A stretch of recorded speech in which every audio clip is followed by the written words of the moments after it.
This special edition of 2020 continues from Amsterdam with Chris Cuomo.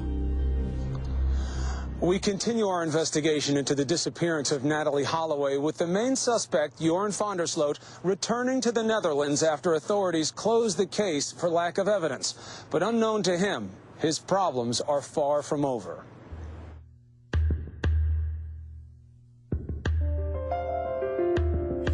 Joran has been arrested and cleared twice. He's brimming with confidence as he walks into the trap set by his new best friend, Patrick. What happened? Now I had my Range Rover waiting all that time, with cameras, everything in it, Peter de Vries, with people waiting outside filming. We were all ready for him. And Joran was ready for you, right? Because he was now thought... It was over, that's what I'm telling him. Wonderful man. And he took the opportunity and started to talk. The minute he sat in my Range Rover, what a car, oh man, God, man, what a nice car. Yeah, but it was full of cameras. Almost immediately, the topic of conversation turns to his recent arrest and Joran's belief that with the investigation officially closed, he is now untouchable. Even if they find that girl dead with my sperm in her, then they can't do anything anymore? Not a thing, no. They just can't do a thing. This, the same young man who was clean-shaven, respectful, and polite when I first interviewed him 2 years ago. Are you a ladies' man? A ladies' man, I wouldn't say so. This suddenly cocky young man shows no concern for Natalie Holloway, and he's full of contempt for the legal system that tried to build a case against him. I looked that officer straight in the face, and I just sat there the entire time. Not a word came out of my mouth. Even that judge, Patrick. Man, that judge, I'm sitting there before him that first time. I didn't say a thing, you know? And the second time, session's over, and the judge says, do you have anything to say? I tell him, I'd really like to go home. That was good. If I hadn't gotten that, I'd have gotten 30 days. And the judge says, yeah, but you're not telling the truth. And I say, I'm not telling the truth. I have nothing to say. And then he told me, I think you know more. That's what the judge said to me, and I'm thinking this really isn't going well. Joran tells Patrick that his family has a plan to sue the Aruba in court and to announce it on a Dutch TV talk show, that the van der Sloots deserve to be compensated for their emotional damage. What for? Yeah, to talk about all those mistakes of the prosecutor. And because my father thinks it's really going to come in handy for the damages claim. I'm going to get a big, fat compensation check, according to my father. Yeah, but that's only right.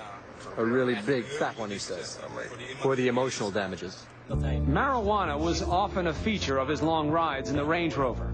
As Joran smoked and the pot-fueled conversation rambled, Patrick gently raises the subject of Natalie Holloway. Will they ever find her, do you think? No. No? I'm done with it. The only thing I want now is my big, fat compensation check. But before I have it, it'll be 10 years. But where the is she, Joran? She'll never be found. Where exactly? I don't even know myself. How can that be, that you don't even know that? Well... A higher power? Higher power. Powers. No, I'm done with it, Patrick. It's fine. It's probably all going to come out better than I'd hoped. The next day, Joran and his parents appear on the Dutch TV show Pauw en Vitamin. His mother protests his innocence. I'm 100% sure he didn't do it. But the van der Sloots weren't expecting to see TV crime reporter Peter de Vries there and had no idea he was behind a hidden camera operation. We were in the middle of an undercover operation at that time, and I knew that he has given our infiltrant, our insider, already some clues about what happened that night. Dus ook een scenario mogelijk waarbij er... On live TV, de Vries baited Joran with his theory about what happened to Natalie Holloway, which may have been close to a bullseye. She was a vulnerable girl. She became unwell. He panicked, and instead of calling the police or his father, maybe he did something else. And at the end, in front of a national audience, Joran van der Sloot snaps, throwing wine in de Vries's face. It became the hot viral video, even making it to one of the biggest TV talk shows on earth. Peter de Vries, a crime reporter, challenged them with some very tough and heated questions. And after the show, Joran was caught on tape throwing a glass of wine across the table into the reporter's face. 2 days later, Joran is back in Patrick's Range Rover, boasting. I see him looking my way, and I pick up that glass of wine, and I just throw it in his face. And he goes like, "Oh, my eyes, it stings." And I was so cool. And then you see me going calmly. You're like, yeah, I thought you deserved it, you know? And that's how it looked. It didn't look at all aggressive, like, you idiot. It was more like, who the do you think you are? Van der Sloot is about to drown in his own hubris. He is so high from his TV moment. Patrick seizes the opportunity and finally asks him the big question. What happened to her? What the happened to her? Joran, listen. I'm from Aruba. I know the beach. I'm telling you the honestly, I know what happened to that girl. What happened then, Joran? Morta, she's dead, isn't she? Of course. Did she die or what? But do you think, come on, I would never kill a girl. No, I think so. Joran, you know. I just lucked out, that's all. That's what it was. What do you mean? Well, that is just something happened there. Of course something happened there. She's no longer around, is she? Yeah, and the ocean's big, isn't it? Of course, the sea is big, man. When you heard him saying, the ocean is big, I've never told anyone this. Just like Beth, we knew. We knew it. You weren't surprised. I wanted to press on the brake and get him out of the car. He says to you, I'd never kill a girl. Do you believe that? No. I just think that I'm incredibly lucky that she's never been found. Because if they found that girl, I'm in deep. Why then? Well, you know, if they have a body, they can try to make a case. Then they still don't have anything, but I'll be taken in again. I'm not sure. If there were any direct proof pointing to you, then maybe. That decomposes, man. When he says to you, I'm lucky because they didn't find her. And why do you think he is lucky, sir?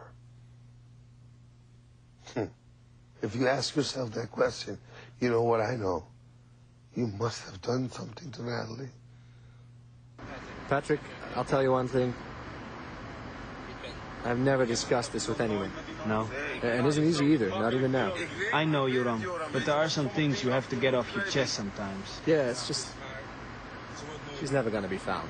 I think. Because they dumped her in the sea? Yeah. Yes? Alone? Yes. Did you swim out or something? No. How then? That's weird. It's impossible, Joran.